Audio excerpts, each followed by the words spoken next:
Hi everyone. In today's video we take a look at the way methods are implemented in Java. Just like last week, we're going to start with a quick problem that illustrates the main use for methods. Now in this problem here we need to find the sum of integers from 1 to 10, 20 to 30, 35 to 45 respectively. And you can notice that in all three of these cases we're really adding 10 consecutive integers, so we're pretty much performing the exact same thing. One solution of course would be to set up 3 individual loops in which we add the numbers that we need to add, but the better solution would be to create a method that adds 10 consecutive integers that start with a certain value and go to whatever that value is plus 10, and then simply call that method 3 different times to take care of our problem. Up here you can see the definition or the implementation of the method. This part is where we declare the method and we describe how it works, and down here inside the main function is where you can see how we can call it. Actually, let's go ahead and try this in our Java editor and copy this. This is inside my main class, but outside of the main function, it's or the main method. I am creating a different method. This one's called sum. Is that a valid name? Is it a good name? Yes, it is valid. It is perfectly acceptable. What we're doing here is we're summing 10 different integers. We start at I1 and we go all the way to I2. So the user or whoever's calling this method is going to provide those 2 values to us. What does the method do exactly? It's going to initialize the result, which is works like an accumulator, to 0, and then using a for loop it's going to start at I1, whatever that is, and go all the way through I2 inclusive and add all of those values one by one to our accumulator. When it's finished, it will return that as the result. So this is a value returning method, and the value returned is of type int. This is called the definition of the method or the implementation of the method, and on its own it really just describes how the method works. We now need to call this and use it with the help of this little chunk of code. I'm going to copy and paste inside my main function. Alright, this part is redundant. I'm going to get rid of it. Make sure those curly braces match. That closes the class, that closes the main function.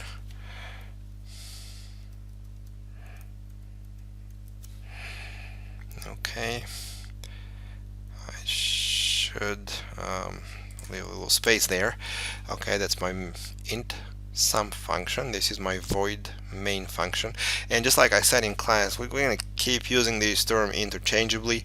For us, for all intents and purposes, a function is a method, so it's one and the same thing. We're going to use these synonymously. Let me compile this and run it, and I can see that it's working perfectly. So the execution starts inside the main method. First we call sum with I1 and I2 initialized to 1 and 10. The result of that is returned back to the main method, and then the print line function displays it in the output window, and we do exactly the same thing with the other 2 statements. So this is considered to be a much more elegant, much more efficient way to solve this particular problem. And it illustrates really well the main reason why methods exist, not just in Java but in pretty much all high-level languages. Okay, so defining methods, the general form you can see here, we specify the modifiers. Is this method something we can call from anywhere? Do we need to instantiate the class, and so on and so forth? The return type currently is really what's important to us, along with the parameter list. The return type is the value returned by the method. The parameter list is the list of values that the user needs to pass to the method in order for the method to work properly. Okay, and here is a visual example. So we got a public static int max. We are defining a method with the name max. The value that it's supposed to return is an integer. It expects to receive two integers as the two arguments.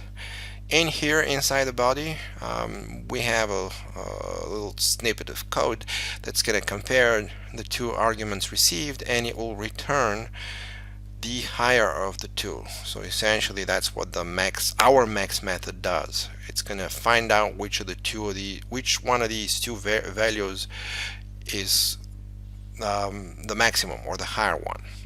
How do we invoke or call the method?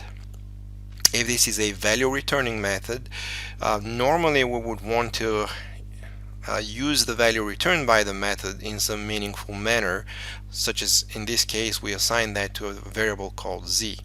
Now in Java is not going to complain if you don't use that variable and then just ignore it, throw it away. Can't really come up with a good example right now of when something like that might be useful to you. Usually if you create a method that returns a value, you would want to use it in some meaningful way, but it's perfectly legal to not use it if you decide that's what you want to do. The components that go into the method definition include the modifiers, the return type, method name, and the formal parameters, and then the method body is going to be a sequence of one or more statements that use those arguments and produce some final result. Currently we've used public and static. Like I said, we'll talk more about these as the class progresses. The return data type could be something like int, double, or string. If you use the keyword void, you're telling Java that this method is not designed to return any value, so it's not expected to return a value. Yes, it can still use the return statement to cause the execution of the method to stop and return back to the original calling one. However, that is optional. You don't have to have a return statement. You can just end without a return statement. In fact, you can have multiple return statements. It all depends on how you set up the method and what you want it to do. We're going to see examples of all of those. The formal parameters it's what we use to pass the data to the function. It's an ordered list of placeholder variables with type and name. Now this is pretty important.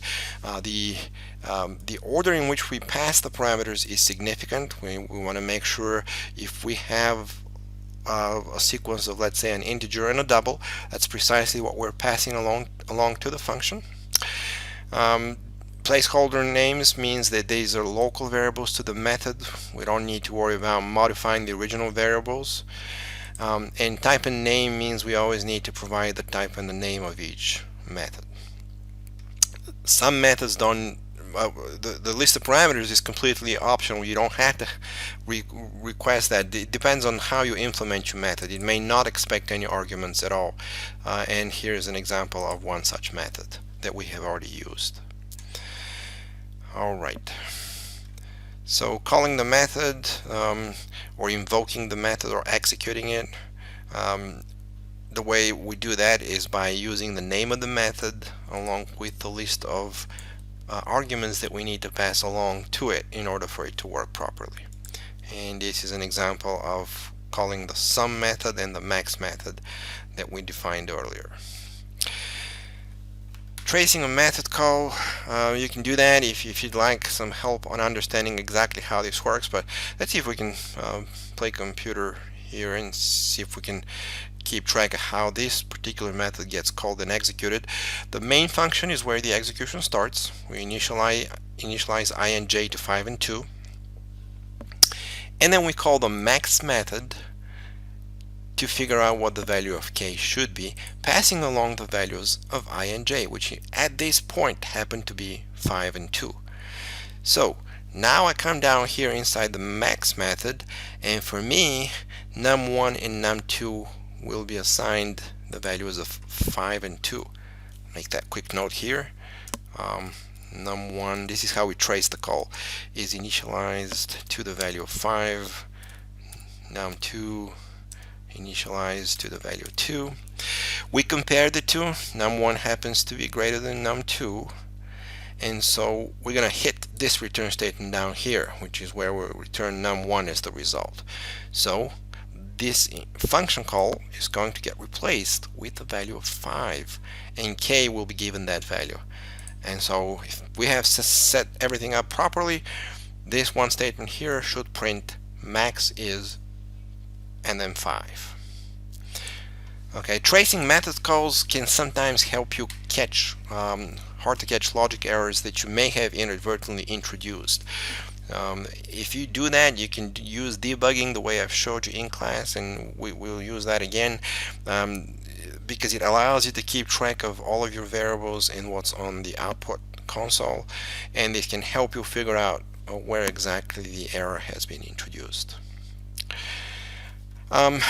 Call stacks is really just a slide, and it's a section in the textbook in that chapter on methods that reminds you that how memory is being utilized whenever you're calling methods. So the entire method reserves a little bit of memory for itself along for all of the variables. Those variables, the local ones, exist only while the method is active. As soon as the method finishes and you return a result, that part of the memory is freed up. Okay.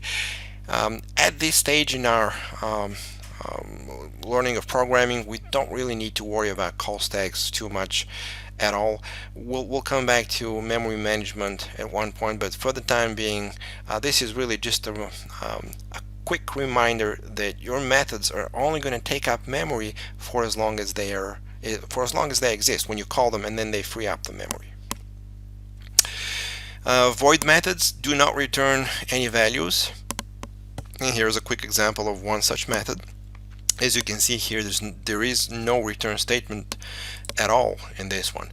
So this one, print grade, is going to look at a double or real value stored in score, a floating point value, and it's going to return it does not return any value. It's going to print a character based on that score, and then it would end. It would not do anything else other than that. It would return the execution back to whatever method is calling it.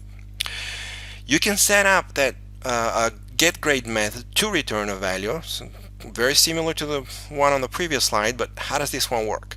It takes a floating point value, stores it in the local variable score.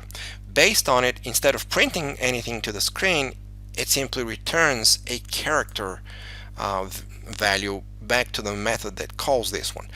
So for example, we can use getGrade with say a value of 85, and then the method itself is not going to print anything onto the screen, but it will return back a score of, a value of B as the score, and then you use that here to print it on the screen.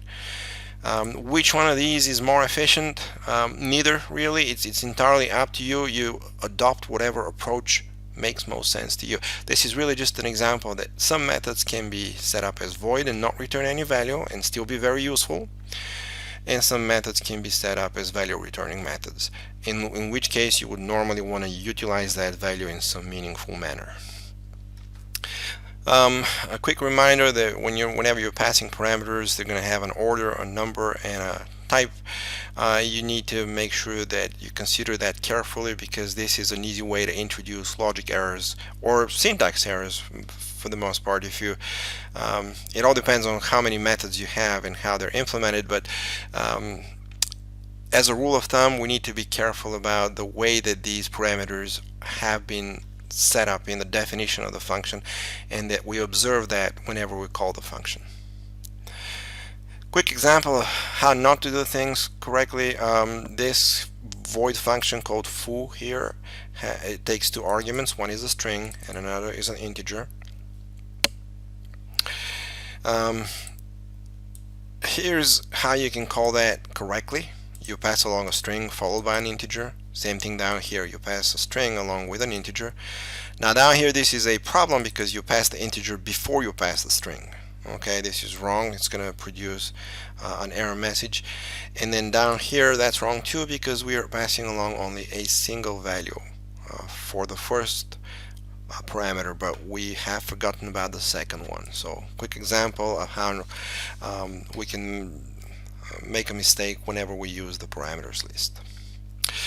In Java we pass our arguments by value, which means that we create copies of the original values into local variables, and those local variables are used inside the methods and then disappear.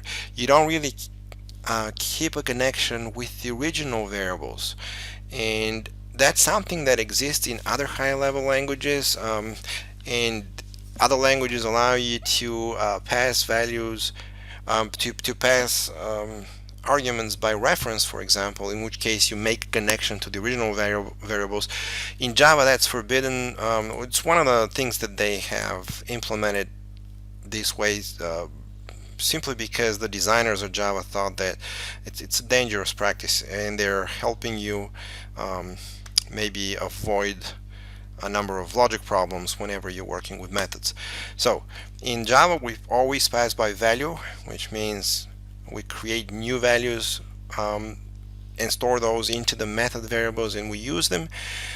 You never have a connection to the outside variables if you use variables whenever you call your methods. Excellent example here. Alright, let's see if we can test this. What does it mean to pass something by value? Inside my main method I'm going to use a function called increment, and then I also need to provide that function definition right up here. Okay, so increment is going to take a value, it will increment it, and then it will display whatever it is at that point. Okay, we have this local variable called n that we're using for that purpose. So initially we declare and initialize x to 1. We show the value of x. We use x to pass its value to the increment function, which is at this point is a 1. That's what's going to be used here. Then you come back to the main function and you print the value of x one more time. The purpose of this example is to show you that x is not going to change after you call the increment method, even though the local variable gets changed. So there's no link between the n and the x, and that's the whole idea with passing by value. Let me see if I can run this. Okay. Alright, so before the call x is equal to 1. Inside the method n gets changed to 2, but there is no link to the outside x. So when you come back from that function and you print the value of x one more time, you're going to see that it's still 1. It's a really excellent example demonstrating how passing by value works. Alright. A note on modularizing code.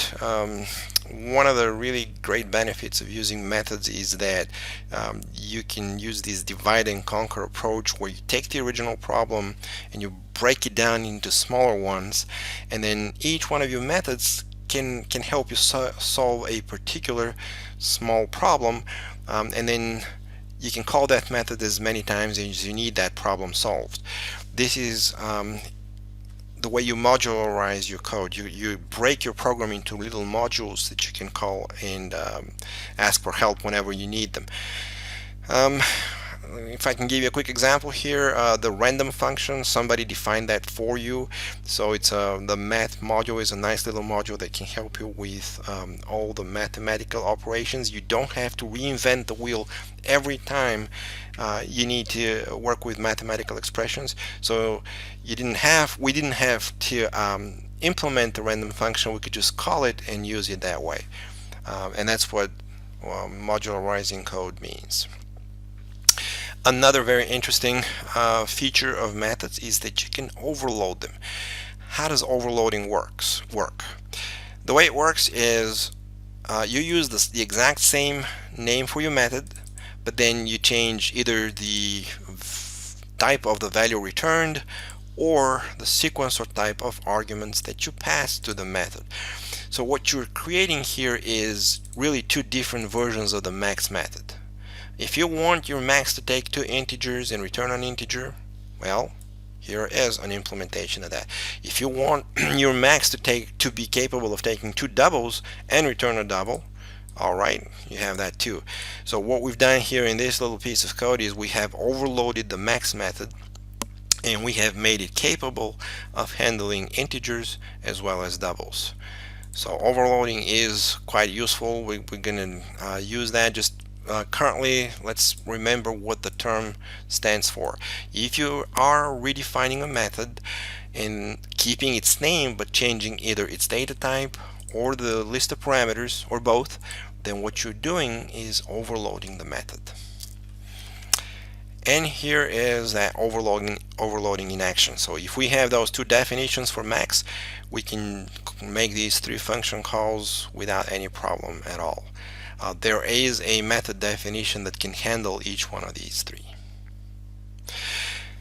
A word about overriding. I have an entire separate video that discusses overloading versus overriding, and I'll share that with you as soon as we get to objects and classes. Now, overriding, the way it works is you update the method versions based on which class they appear. I know we haven't talked about classes yet. The critical difference between the two is that with overriding, your methods are going to have the exact same signatures, so they have the same names and they take the same list of parameters, but they're implemented in different classes, and so they do something slightly different. Overloading, which is what we saw just a moment earlier, methods are in the same class, they have the same name, however they have a different signature. So either their data types are different or their list of arguments, and that helps them handle different situations. Okay. And like I said, I'm going to have a separate 20-minute video discussing the difference between these with some examples. All right. An important note on the scope of variables. Do realize, and I stressed that earlier, that local variables only exist for the duration of the method execution. They're not linked to the outside variables, and this is one of the common pitfalls, making a mistake about where a variable is accessible and what the scope of variables is. Now here's a visual example of the way scope works. Here inside the method1 method, we have a for loop, and inside the for loop, or in the header, we create a variable called I, and then inside the for loop we create a variable called J. The scope of these two is your for loop. Outside of that for loop, neither one of these two exists. Okay, so please remember that. If we take out the int I and the int j out here at the very beginning, then the scope of I and j would be the method called method1. So they will be visible in the entire method1, and they will exist or live for as long as method1 is getting executed. As soon as method1 finishes, I and j will be deleted and the memory will be freed. It is fine to declare multiple variables with the same name so long as their scopes do not clash. Like in this example here, this first I exists only within the first for loop, the second I exists only within the second for loop. So there's no confusion, there's no ambiguity, and Java will not complain if you do this. This is perfectly legal. However, again, in the example, well, this is a different method, I'm sorry. So in this next method, we declare I initially, initialize it to something, and then inside the for loop, we try to declare it again. Well, now we have a scope problem. Okay, and Java will give you an error message when it sees that. So just be careful about how and what variables you use, and make sure that a variable with a certain name does not repeat within the same scope.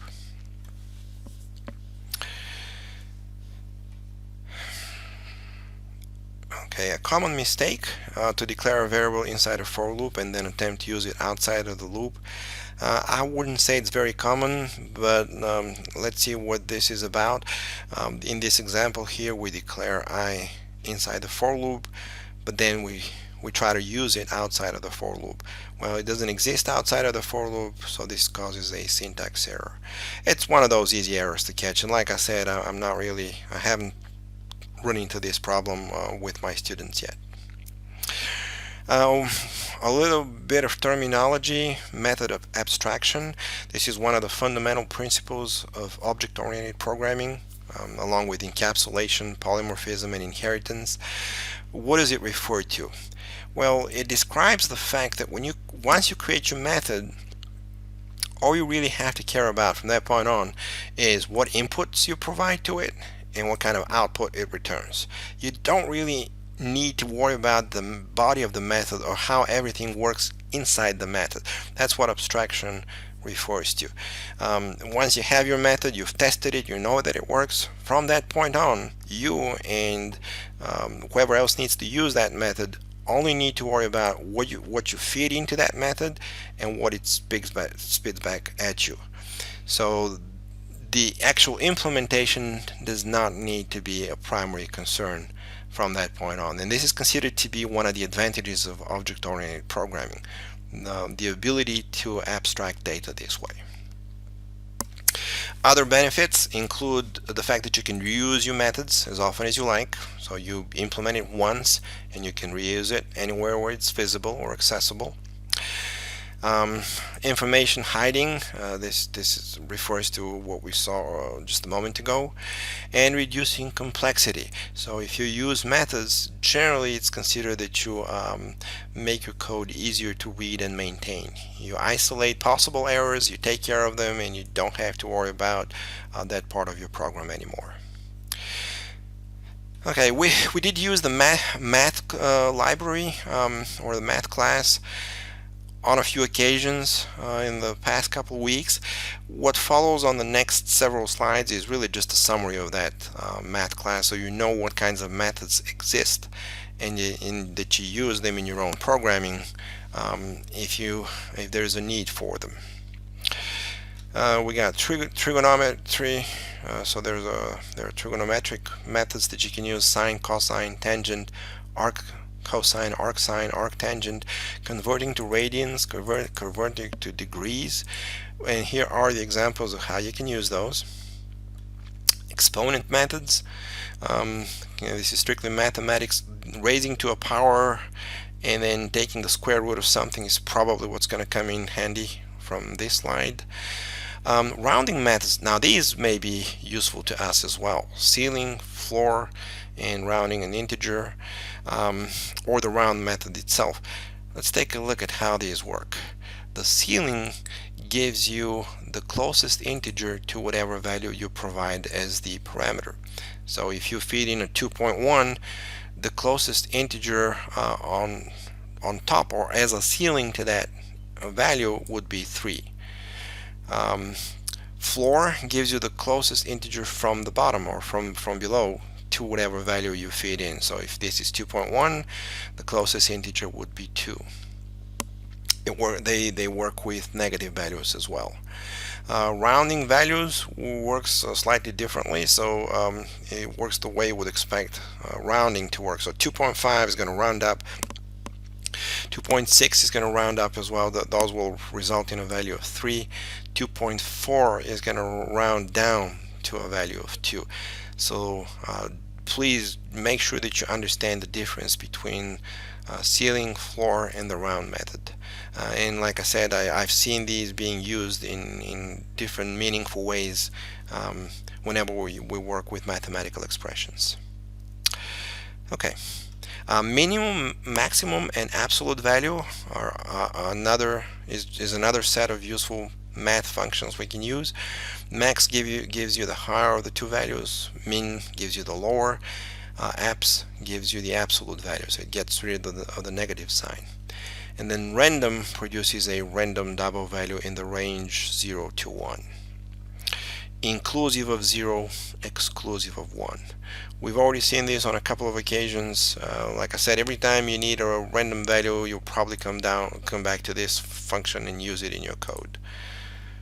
And there's really easy ways for you to manipulate the range. So if 0 to 1 doesn't work for you, you can just multiply the value returned by random and alter the range that way. Finally, one last reminder here with methods. They help us implement this divide and conquer approach, where we start with a bigger problem, and then through what they call stepwise refinement, we decompose it into subproblems and handle each one separately. Hopefully a lot of those into separate methods, and that helps make our code easier to read and easier to maintain, and it also lowers the chance for us for our introducing any logic errors in the solution. Okay, well, that wraps up our discussion on methods. We're going to see these used pretty much on a weekly basis from now on.